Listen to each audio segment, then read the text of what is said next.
महामानवाला वंदन करते। माता रमाई, माता जिजाई, माता सावित्री, ज्या महान स्त्रियांनी आणि ज्या महान थोर पुरुषांनी या समाजासाठी, या देशासाठी आपलं सर्वस्व दिलेलं आहे, ते डॉक्टर बाबासाहेब आंबेडकर, महात्मा ज्योतिबा फुले आणि या देशातले सर्व थोर पुरुष यांना त्रिवार वंदन करते। या ठिकाणी कार्यक्रमाला उपस्थित गट विकास अधिकारी, आमच्या तालुक्याचे BDO साहेब या ठिकाणी येऊन गेलेले आहेत आणि जे आता उपस्थित आहेत त्यांना जायचं होतं म्हणून ते पटकन गेले, पण ते बिलकुल टाईमावर आले। 1 वाजताच आले आणि 1 वाजताच कार्यक्रम चालू झालेला आहे। यांचा उद्घाटन वगैरे करून दिला त्यांनी।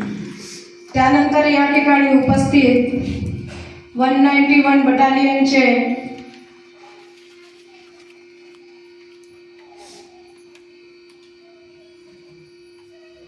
Gajanan Birje sir, inspector 191 battalion Wadsa Desaiganj, लंजेताई, लोकमत सखी मंच सदस्य, तशाच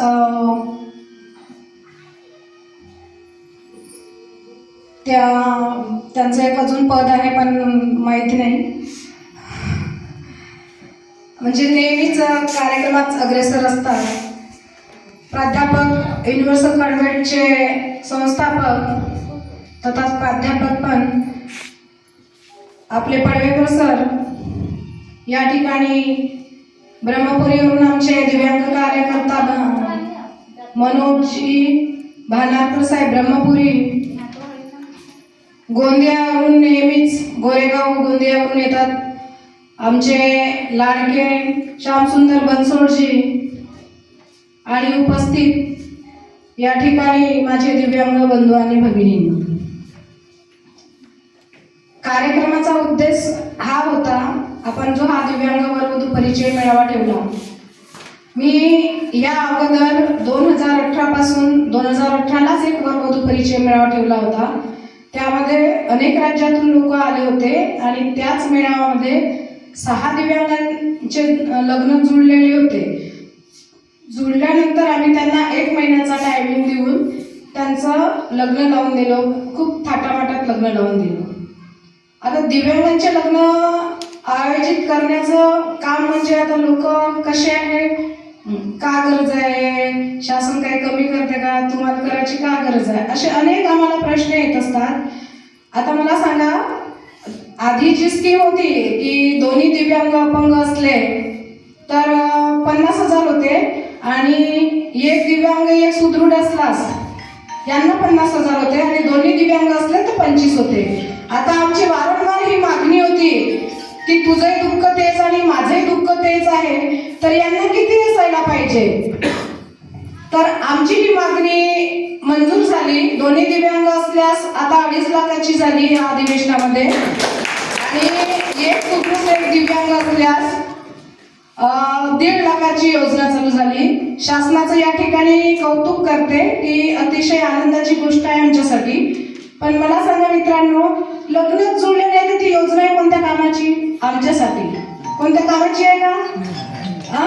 काहीच कामाची नाही। मग मला सांगा, जर तुम्ही हे फंडिंग देऊ शकता तर मग ह्या ज्या संस्था आहेत, जसं सामाजिक संघटन आहे, जसं आता मी ऑर्गनायझर करते कार्यक्रम, म्हटलं तर काही का असेना पण त्यामध्ये खर्च येतो की नाही। मग मी पण अपंग आहे, मी पण सुशिक्षित बेरोजगार आहे, मला पण घरदार मुलं मुली आहेत। आता कोणी काही म्हटलं तरी पण ते बाजूला सगळं विसरून जावं लागते आणि लोकांच्या म्हणण्याकडे लक्ष न देता भिकाऱ्यासारखी म्हणजे दान मागायला जावं लागते।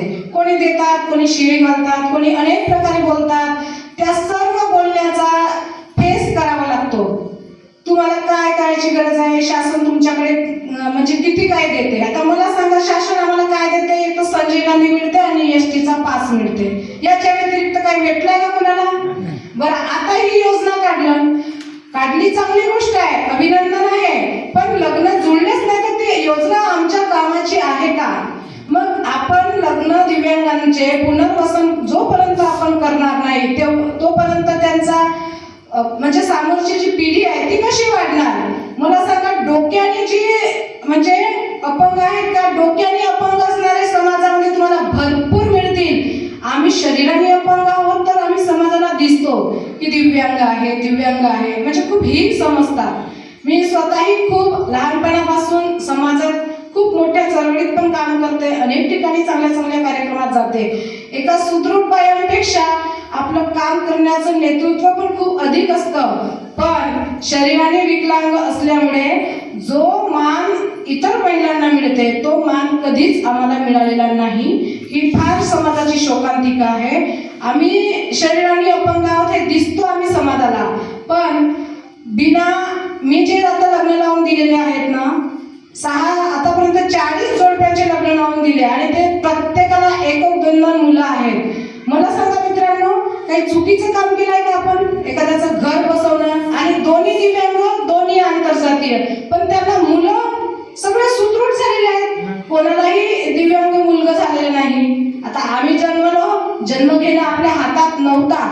मी दिव्यांग झाली हा माझा तर काहीच गुन्हा नव्हता, पण मी दिव्यांग असून माझं जगणं मी मजबूत केलं पाहिजे हा माझ्या हातात होता. आणि मी 2004 पासून ही चळवळ मी दिव्यांगांसाठी काम करते. मी मोर्चे वगैरे काढत नाही, पण मी दिव्यांगांचं कुठेतरी चांगलं मला करता येईल का असेच काम मी दिव्यांगांसाठी करते. मी कुठल्याही ठिकाणी जर मला काही दिव्यांगांसाठी काही कमी जास्त वाटलं तर मी निवेदन देणार, पण मी इतर असे मारामारीचे काम करत नाही. पण दिव्यांगांचं चांगलं मला जेवढं करता येईल तेवढं करण्याचा मी प्रयत्न करते. आता मला सांगा, या ठिकाणी मुली फक्त 4-5 आलेल्या असतील, बरं अजून काही येत आहेत मुली, आणि मुलांची संख्या पहा कितीतरी आहे ना. पण मुलांचं कसं तरी लग्न जुळते, त्याच्या आईवडिलाची प्रॉपर्टी म्हणा किंवा इतर कोणाची प्रॉपर्टी, पण मुलींचे लग्न करत नाही, मुलींचे पॅरेंट्स सुद्धा करत नाही. मुलींचे लग्न याच्यासाठी करत नाही, तुला का करायचं लग्न करून, धुणी भांडी करण्यासाठी मुलींना ठेवतात. मला सांगा, शरीर नैसर्गिकरित्या शरीर बनलेलं आहे. ज्या शरीराला ज्या गोष्टीची गरज आहे ती गरज आवश्यक आहे की नाही? मग घरच्या आई वडिलांनी आपल्या मुलामुलींचं हा विचार करायला पाहिजे की आपल्या मुलामुलींचं आपण लग्न करून दिलं पाहिजे. दिव्यांग मुलगी असो या मुलगा असो करून द्यायला पाहिजे ना. पण लिटरली मुलांचे होतात पण मुलींचे करून देत नाही. आता या ठिकाणी पण मुली यायला लाजतात. म्हणजे ती जर एखादी मुलगी दिव्यांग आहे, ती जर समाजापुढे गेली तर तिला नाव फोटो ठेवतात, पाय ही अशी आहे तरी हिला लग्नाची मोठी घाई आहे आणि ही अशी लग्न करते. अरे तिला मन नाही का? सांगा, ती मनाने अपंग आहे का? तुम्ही जर समाजाने जर आपल्यासारखे समजले आणि जर तुम्ही त्यांना आधार दिला तर काय बिघडते? कुठं काय बिघडते? पण समाज मात्र असं करत नाही. आम्हाला खरंच वेगळं समजतात. तर असं का? आणि फक्त कागदावर लिहिलंय समान संधी, समान हक्क, समान कायदा, पण फॉलो करतात का? कुठल्या ऑफिस मध्ये गेला तरी आम्हाला फॉलो करत नाही. म्हणजे आमचं कागद दिला, एखादी कंप्लेंटही केली तरी ते म्हणजे सिरियसली मॅटर घेत नाही. जाऊ दे म्हणते, चांगल्या आम्ही जर आमदार खासदारांना पत्र दिलं ना, असे मागच्या वर्षी मी डायरेक्ट सांगते फोनवर, म्हणजे मला कसली भीती नाही, मी कोणाचे खाल्ले गेले काही दबील नाही. माननीय माझ्या क्षेत्रातले आमदार मसराम साहेब यांच्या घरी पत्रिका दिली, असे फेकून दिले. विचार करा, आम्ही कशाला बोलू? आम्ही त्यांना आम्ही बोलवतच नाही, काही गरज नाही ना. जर तुम्ही आमच्या वोटिंगची गरज नाही का त्यांना, आम्ही वोट करत नाही का? जर तुम्ही आमचा सन्मान करत नसाल तर आम्ही पण त्यांचा सन्मान कशाला करायचा? काही गरजच नाही. आम्हाला जो कोणी आमचा सन्मान करतो किंवा आमचा विचार करतो, आम्हाला नुसतं मायेने जरी चांगलं बोललं तरी आम्हाला एक जगण्याची उमेद मिळते. जर तुम्ही लोकांना चांगलं बोलू शकत नसाल तर वाईटही नका बोलू. पण आमच्या माध्यमात जे दिव्यांगाचं जीवन आहे फार कठीण आहे. असं जीवन कोणाच्याही वाट्याला येऊ नको. असं कोणी म्हणतात ना की नाही तुम्ही दिव्यांग आहे, तुम्हाला खूप सोयी सवलती खूप आहे, बा मज्जा आहे तुमची. अरे बाबा, तसं नाही. तुम्ही जगा आमचं जीवन, जगून पहा. किती कठीण आहे आमचं जीवन. आम्ही रोज जगतो, रोज समाजाला फेस करतो. हा समाज सुद्धा कुठे मार्केटला निघाला, कुठे बाहेर निघाला, घरचे बाहेरचे सगळे कोणी खरंच सविस्तरपणे आम्हाला जगू देत नाही. ही फार समाजाची शोकांतिका आहे. आणि दिव्यांगांना ज्याचं चांगलं झालं ते घराच्या बाहेर पडत नाही. आज मला काय गरज आहे सांगा बरं करायची? काहीच गरज नाही आहे. आज मला माहिती आहे इथं त्या रंजनताई बसलेल्या आहेत, यांच्या सखी मंचमधून मला 3-3.5 हजार रुपये मिळालेले आहेत. आपले 191 बटालियनचे जे सर आहेत यांच्या CRP मधून मला मदत मिळालेली आहे. पोलीस स्टेशन मधून मला मदत मिळालेली आहे. मी APCL वर्गाकडूनच मला या कार्यक्रमाला मदत मिळालेली आहे. आता मी पण चालू शकत नाही.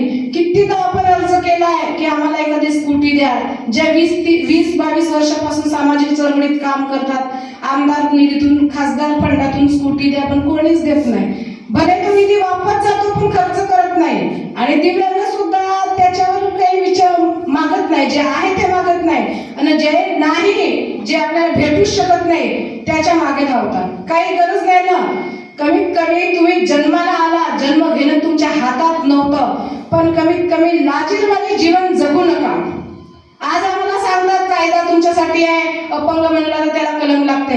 आतापर्यंत तरी कोणत्या दिव्यांगाला कंप्लेंट दिली आणि त्या पोलीस स्टेशननी कुठल्या तरी त्या केसवर ऍक्शन घेतला असा दाखवा मला. वैयक्तिक हात वर करा बरं. कोणी झाली आहे का कोणावर?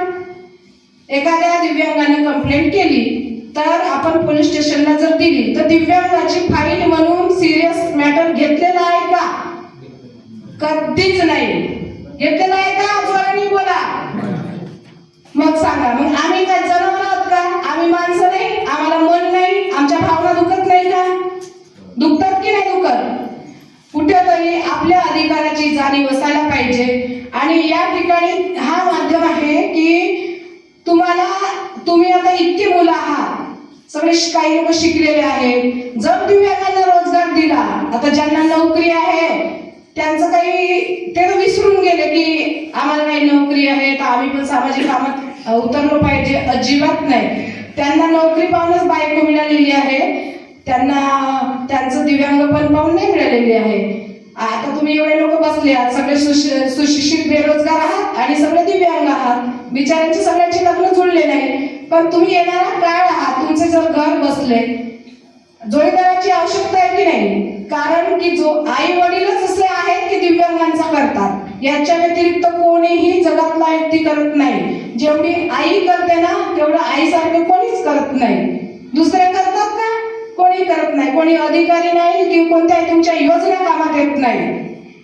आता सांगायचं ठिकाणी या ठिकाणी जो हा कार्यक्रम ठेवलेला आहे मी, या माध्यमातून आपल्या दिव्यांगांचे लग्न जुळतील. आपल्याला आपण मुली वगैरे कशा फेस करायला थोडासा विचार करतात.